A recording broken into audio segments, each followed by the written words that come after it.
we're going to do something different. We are going to have a look at a game between Seigen and Takagawa, played in 1972. It was played in the Nihonki-in, the Japanese Go Association in Japan, in Tokyo. And it's part of the Oza-sen, which was a tournament that was at that time dominated by the older players.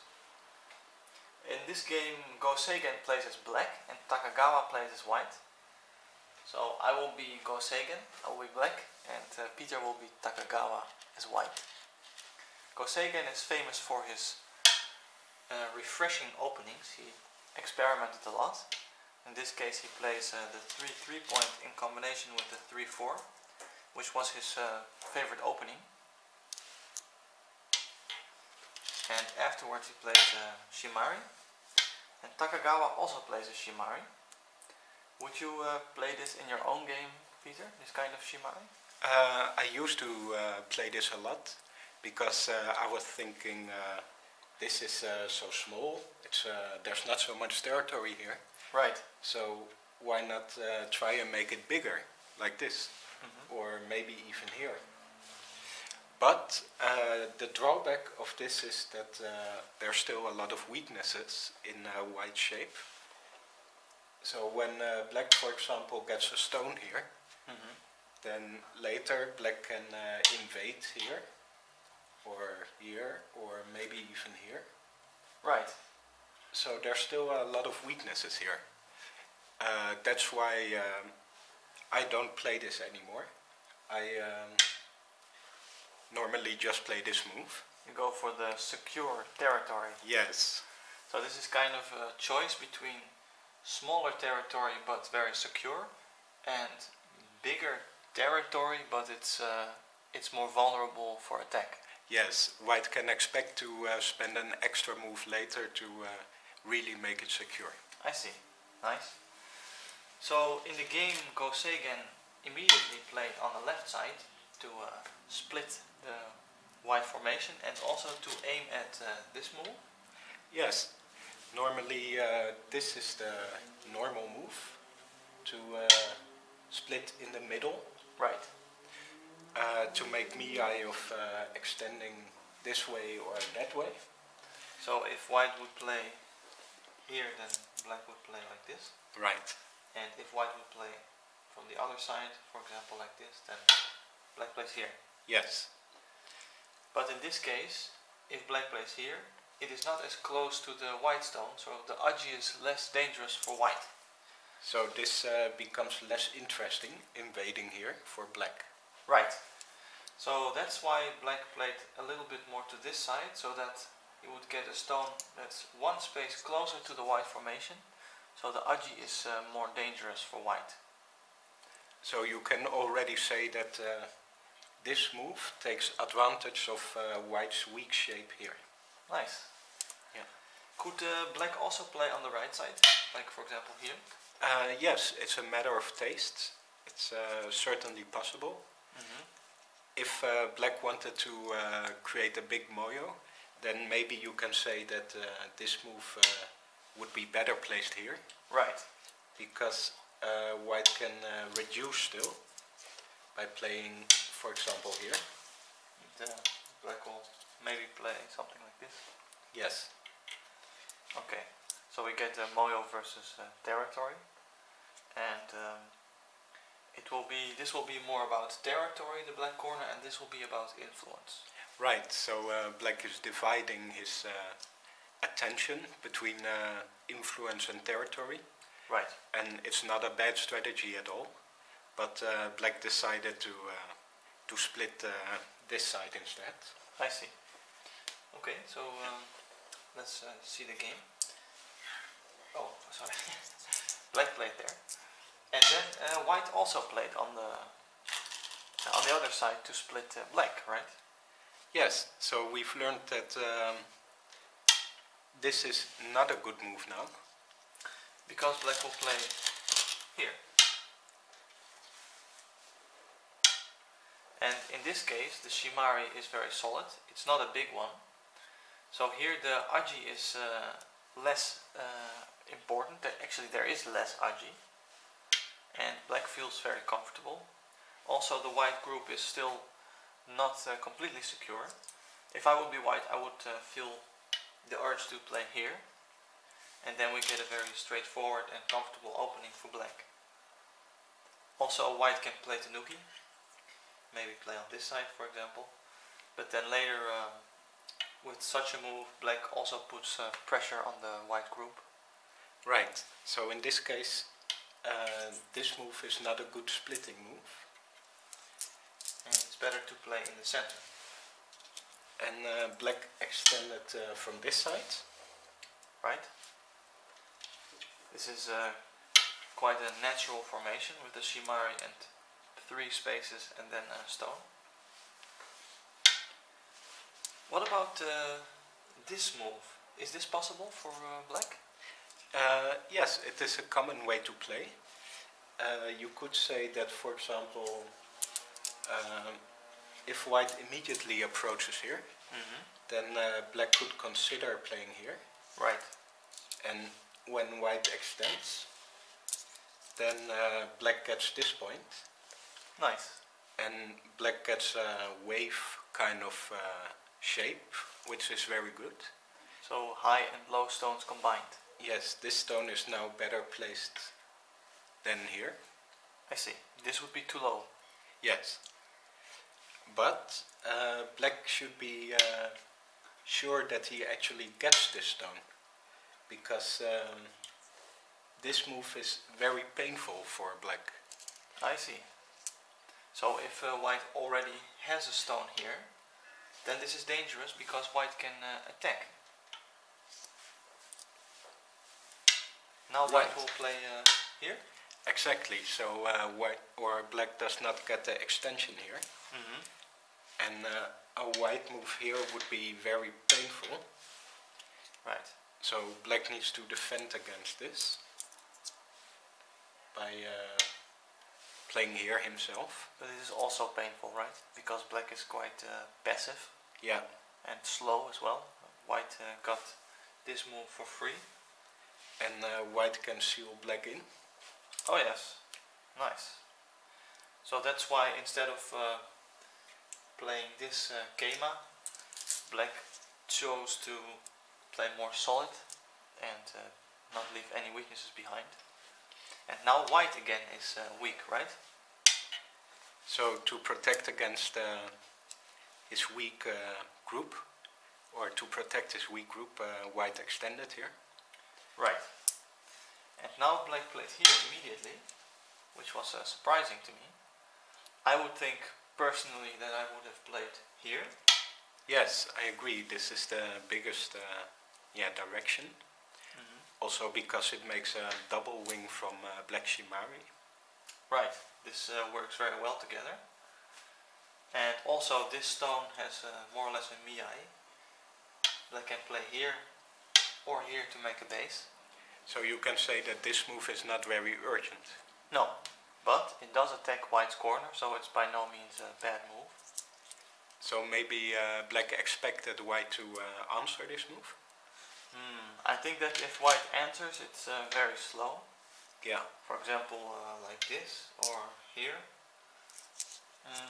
Now black would play from this side. Yes, exactly. He can be very happy with the result in this corner, and he can leave this group for what it is because it is strong and start building something magnificent on this side of the board. Right. It's very good for black. So this is maybe what black hopes for. Yes. But of course Takagawa will not give black what he wants. And he played in the lower side now. So at this point it's difficult for black to find the really urgent move. So instead he just played a very big move, which was this. And well, I wouldn't play here myself. It looks a bit small, right? Yes, it's surprising. Maybe black can play here instead? Yes, I think this would also be my natural flow. And this is also another possibility. Black again makes a kind of a wave shape with high and low stones. This side is very balanced. But now of course white gets center and he can play the big move on the lower side. So this is also, I think, an even result and just another type of game. Right.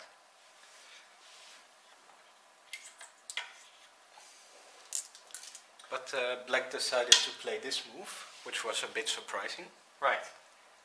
And white took the opportunity to immediately attack black. Should you respond as black and play here? Yes, this is a very big move, but because of the weakness of the big Kema here, it's not that urgent. Black is not under that much pressure. I see. And I think when black defends here, then white will also defend. And this area becomes too big for white. Yes. White feels better to me. Yes. So instead, black invaded. He left his group for what it was and he played here. Shouldn't black play on the other side instead, over here maybe? Yes, this would be my first idea as well, because this stone is closer to this stone than this one is to this. There's more space between these stones than between these stones. Right. So it is easier for black to invade here than it is for black to invade here. Also because this side of the board is strong for black. This is much stronger than the group on that side. So it's easier for black to invade over here, right? Yes.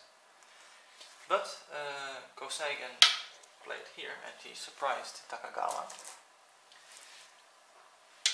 Takagawa played this. In modern Go you often see the Kosumi, right? Yes, this is especially when black cannot make a nice extension. This is a good move. So you can expect such a sequence. And I think a big fight will follow. Right. Now white will try to escape and we will get some fighting. So can you say that either black or white is better, or is it an even fight? I think it's an even fight. Also because black can still aim at weaknesses here in this corner. So it will be not that easy for white to move out. I see. But well, we get maybe something like this and a complicated fight will follow. Okay, nice. But Takagawa didn't choose this fighting. Maybe Guli or Lisa Doll would choose it. And afterwards, Seigen immediately invaded the corner. And white did block. And we get a standard Joseki here. After this it's always very difficult. White can block from this side, but white can also block from here, and I always find it very complicated. When do you block from which side? Yes, I don't know either. It's very complicated. But in this case white has a stone here. Right. And when white blocks from this side, this stone looks a bit lonely. Yes. So after this, the black group is secure in the corner. And this stone is not really doing much anymore. No. White has to sort of connect the two, so maybe by playing here. Yes. But it still looks a little bit strange, because white is trying to build something in the center, but it's very open. White would prefer to have another stone in the area already, here or on Tengen, to really make something. So this stone looks a little bit strange. So in this case it would be better to block from the other side, which also happened in the game. White didn't block here, but here. And then we get the standard corner sequence, where black makes life in the corner.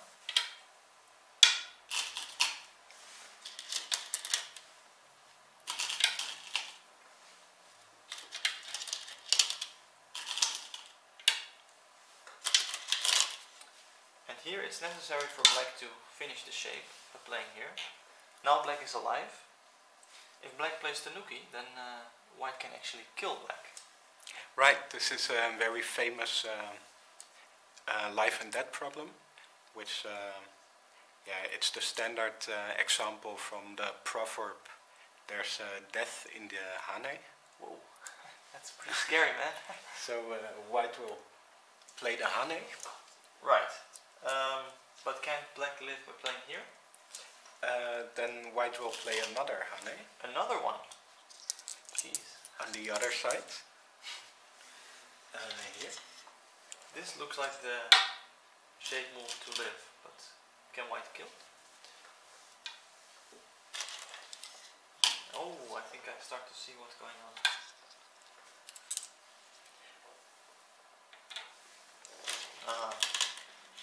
And now black gets a false eye. If he plays here, then Right. white can just connect. Yeah, white can even connect here. And black is dead. This is not an eye because white can always give Atari. Yes. White could also play here even. This would also be dead for black. After this, white can throw in and black is dead. Okay, nice. So it is necessary for black to come back in this corner and to play here. And now white is left with a very big cutting point here. So white defends. And black plays this peep in center. Note that these two stones aren't really doing much for white. So this shape is inefficient for white. After this, black played a very nice move. I was quite impressed by this. Played here. And I think it's really nice because white made a lot of thickness here. And he was capturing the two stones. But now black is kind of reducing the thickness, so white cannot use it very well. White cannot cut. This would be dangerous because black also cuts, and white has to be very careful with his one stone, otherwise it will be captured. And the ladder is good. Exactly. So it will be Miyai for black. And oh, sorry. If white doesn't cut but plays here, which was the game, black also strengthens his own group, so he will be more solid on that side. And white feels a bit over-concentrated. Right. Also there's some tactical problem here. After this sequence, white would very much like to extend here. Yes, it feels very natural. And it seems possible because this cut does not work.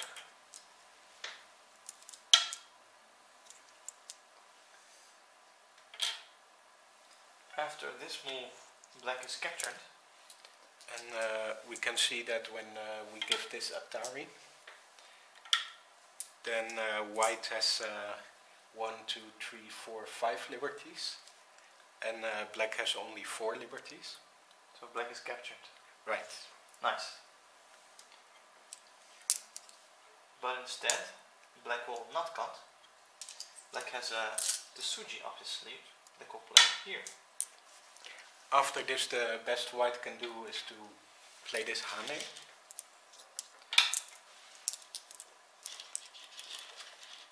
And black makes a tiger's mouth. And this is kind of a Miyai situation for black. Right, so if white connects here, then black will also connect under. And this is a success for black. And when white tries to block black, then we will actually get a ko. So white throws in here.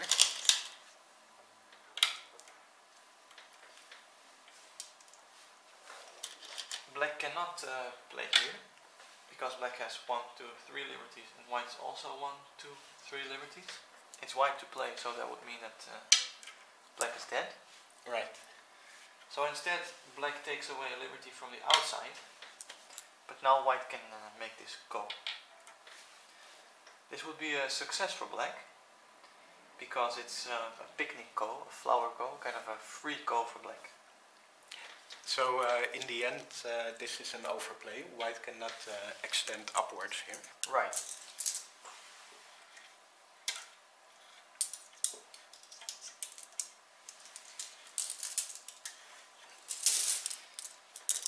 So in the game, white was forced to play here. It's a very nice result for black. After the nice exchanges that black did in this area, white had to come back to defend here, very over-concentrated, and now black can aim at the next target. There are two interesting parts of the board, I would say.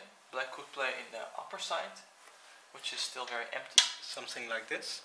Yeah, it looks nice. After this, the white corner is pressured a lot, so white would probably have to defend. And then black can do this nice jump.